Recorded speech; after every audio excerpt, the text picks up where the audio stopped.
melaksanakan kucing. Nah, di sini ada Ibu Eti Sumaryati. Beliau adalah guru bahasa Inggris dan kami akan melaksanakan kucing pada pagi hari ini. Baiklah, langsung saja ke sesi tempatnya. Selamat pagi, Ibu Eti. Selamat pagi, Bu Cora. Gimana kabarnya? Alhamdulillah. Bu Cora sendiri gimana kabarnya? Alhamdulillah. Terima kasih.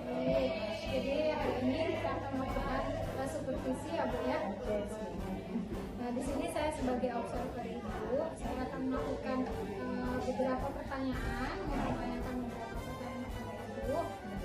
Jadi yang pertama, tujuan pembelajaran yang nantinya akan Ibu lakukan ketika kita observasi kira-kira apa ya, Bu? Oke, baik Bu Cora. Jadi nanti saya akan mengajar bahasa Inggris di kelas 10 jurusan perhotelan. Nah, nanti materinya itu tentang describing a hotel. Nah, jadi kira-kira tujuan pembelajaran itu ada 3 ya Bu Cora ya. Itu yang pertama, peserta didik dapat memahami dan menggunakan kosakata yang berhubungan dengan deskripsi hotel. Itu yang pertama. Kemudian tujuan pembelajaran yang kedua, peserta didik mampu mendeskripsikan fasilitas hotel dengan menggunakan kalimat yang tepat. Nah, kemudian tujuan pembelajaran yang ketiga adalah peserta didik dapat berkomunikasi secara lisan atau tertulis mengenai deskripsi hotel. Seperti itu. Iya, kalau boleh saya ulangi, Ibu akan saya observasi di kelas 10 dengan materi tentang deskripsi hotel. Ya. Kemudian ada tiga tujuan pembelajaran, yaitu memahami kosakata tentang deskripsi hotel, dan yang kedua tentang fasilitas hotel, dan yang ketiga adalah berkomunikasi tentang deskripsi tentang hotel. Betul ya, Bu ya? Iya, betul. Oke, baik, terima kasih. Nah, selanjutnya area pengembangan yang akan Ibu capai di dalam pembelajaran kita pada nantinya kira-kira apa ya, Bu? Oke, baik Bu Cora. Nanti ketika pembelajaran berlangsung, saya itu fokus ke pengembangannya adalah pada kegiatan inti. Nah, di kegiatan inti itu saya menerapkan pembelajaran berdiferensiasi, ya. Kenapa? Karena peserta didik saya itu ada beberapa tingkatan kemampuan.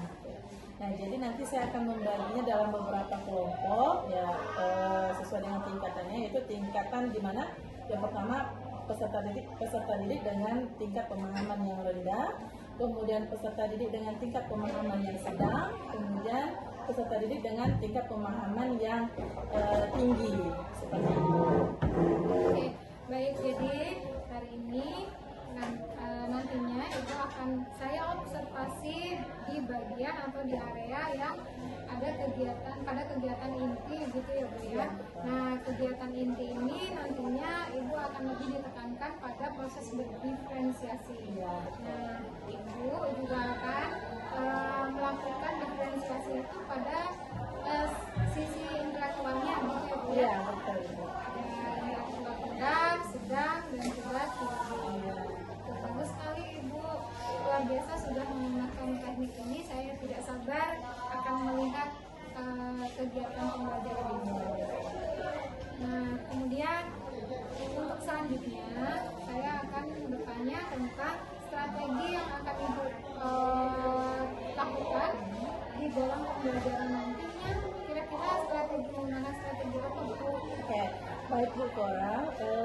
Di dalam kurikulum Merdeka, pembelajaran bahasa Inggris itu menggunakan model pembelajaran genre based approach, yaitu pendekatan menggunakan teks, yaitu mengajar bahasa Inggris menggunakan teks. Jadi ketika kita mengajarkan bahasa Inggris tidak lagi fokus ke grammar atau kosakatanya saja, namun dia lebih ke teksnya. Jadi di dalam teks itu kita bisa mempelajari semuanya. Contohnya besok saya akan mengajarkan tentang descriptive text. Ya, nanti di dalam descriptive text itu siswa akan belajar tentang vocabularies, kemudian tentang grammar, tentang reading juga and writing. Jadi lebih kompleks. Luar biasa sekali ya, Bu ya.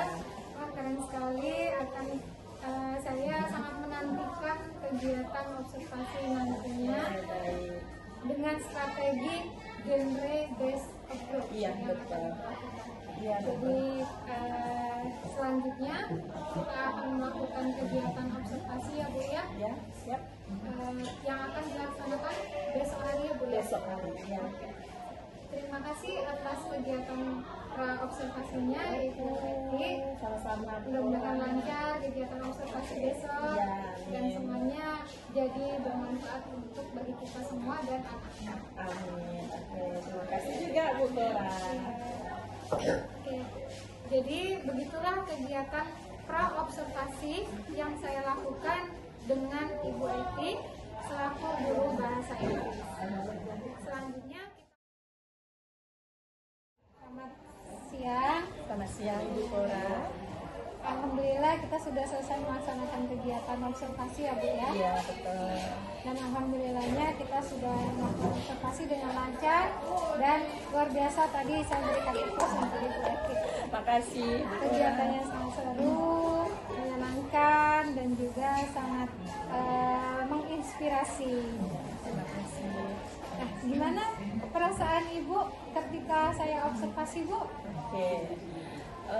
Jadi kalau ngomong tentang perasaan, ini sebenarnya mewakili semua guru ya. Sebenarnya kalau momen-momen di supervisi, di observasi seperti ini, saya rasa semua guru itu rasanya pertama deg-degan gitu ya.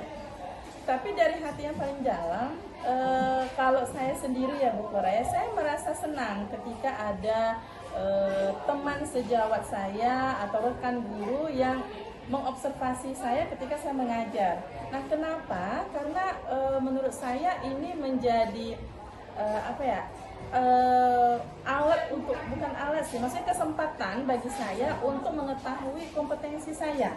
Nah, jadi karena kalau kita sendiri ini ketika mengajar pastilah kita melihatnya baik-baik saja, oke-oke saja, tapi belum tentu bagi teman kita. Jadi ketika diobservasi saya senang, jadi di sini saya bisa mengetahui oh ternyata ada kekurangannya, gitu ya. Kemudian ada hal-hal yang harus dimasukkan, kemudian ada hal-hal yang harus kita kurangi atau kita skip ketika kita mengajar. Nah, jadi intinya saya senang Bu Cora ketika Ibu Cora observasi saya. Ya, terima kasih. Saya juga senang sekali Ibu mengobservasi Ibu dan melihat Ibu tadi mengajar dan juga ada sedikit masukan juga untuk saya dan memperbaiki diri saya juga dalam mengajar karena terinspirasi dari kegiatan pembelajaran Ibu.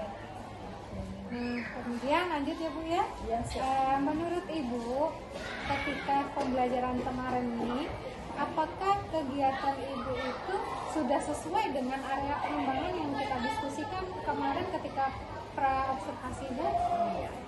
Jadi waktu kegiatan pembelajaran itu aspek pengembangan yang menjadi fokus utama saya itu adalah pembelajaran berdiferensiasi. Nah, waktu itu saya menggunakan pembelajaran berdiferensiasi pada intelektual siswa, intelektual peserta didik, yaitu peserta didik dengan intelektual rendah, sedang, dan tinggi. Namun ketika pembelajarannya berlangsung, rasanya itu kurang maksimal ya Bu Cora ya. Jadi saya melihat ada sedikit yang yang keliru, ya, yaitu ketika saya menetapkan kelompok peserta didik. Jadi begini Bu Cora.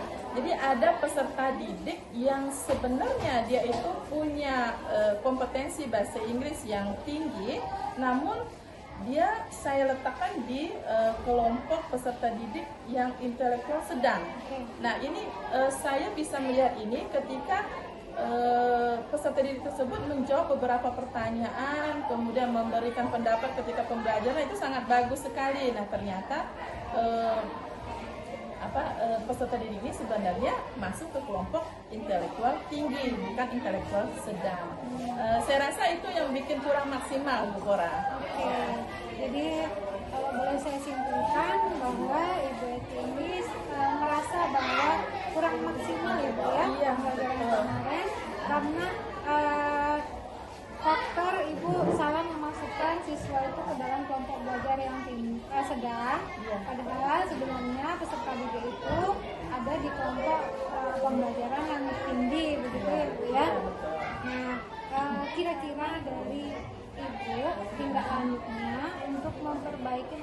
tersebut? Jadi mengingat pembelajaran yang kemarin, saya punya rencana bahwa untuk kedepannya itu mungkin saya akan mengganti strateginya, yaitu menerapkan proses pembelajaran berdiferensiasi pada learning style atau gaya belajar peserta didik, yaitu nanti saya akan melakukan proses pembelajaran berdiferensiasi pada learning style atau gaya belajar peserta didik, yaitu nanti saya akan mengelompokkan peserta didik dengan gaya belajar kinestetik, kemudian audio dan visual seperti itu. Oke. Jadi Ibu rencana aksinya nantinya akan melakukan kegiatan by diferensiasi by learning style. Iya. Ya, jadi menggantinya untuk menjadi seperti ini. Nah, kalau komitmen Ibu dalam melakukan rencana aksi itu nantinya kira-kira seperti apa, Bu? Oke, saya punya komitmen bahwa nanti ketika mengajar dan di setiap modul ajar saya akan memasukkan strategi pembelajaran berdiferensiasi. Nah, di sini berdiferensiasinya itu by learning style atau gaya belajar peserta didik. Oke, ya saya boleh simpulkan kesimpulannya tadi bahwa Bu Eti perasaannya senang ketika diobservasi dalam mendapatkan validasi. Kemudian menurut Ibu Eti tadi pembelajaran yang sudah kita lakukan sudah baik, tapi masih ada kekurangan di klasifikasi peserta didiknya. Kemudian juga Ibu Eti sudah bagus sekali sudah memiliki rencana terhadap kekurangan itu tadi, sehingga Ibu sudah tahu bahwa apa yang akan dilakukan selanjutnya yaitu mengganti diferensiasi by intelektual menjadi diferensiasi learning style. Dan Ibu juga berkomitmen bahwa kegiatan berdiferensiasi learning style itu akan dimasukkan ke dalam modul-modul yang akan Ibu buat dalam rencana pembelajaran Ibu. Gitu ya, Bu ya. Saya sangat mengapresiasi dan sangat luar biasa sekali kegiatan Ibu dan juga observasi Ibu sudah bagus sekali. Tapi kalau boleh saya memberikan penilaian bahwa pembelajaran yang Ibu lakukan di dalam observasi kemarin sudah sesuai dan sudah bagus semuanya, Bu. Baik itu di area pengembangan yang kita rencanakan kemarin, karena diferensiasi by intelektual itu menurut saya juga ada kekurangannya, karena kita juga melihat penilaian dan mengelompokkan siswa by intelektual itu pasti ada tingkat kesalahannya dan itu termasuk wajar, Ibu. Oleh karena itu kalau dari skala 1 sampai 10 saya sudah menilai Ibu di angka 10 karena sudah bagus dan Terima kasih. pembawaan Ibu sudah sesuai dengan teori yang kita pelajari gitu ya. Terima kasih Ibu. Terima kasih atas banyak ya, Bu advokasi. Cora. Senang sekali kerjasama dengan Ibu. Mudah-mudahan kita selanjutnya dapat menjadi guru yang menginspirasi. Amin. Dan menjadi guru yang disayangi dan dinantikan oleh siswa kita. Amin. Nah, begitulah kegiatan pasca observasi yang kita lakukan.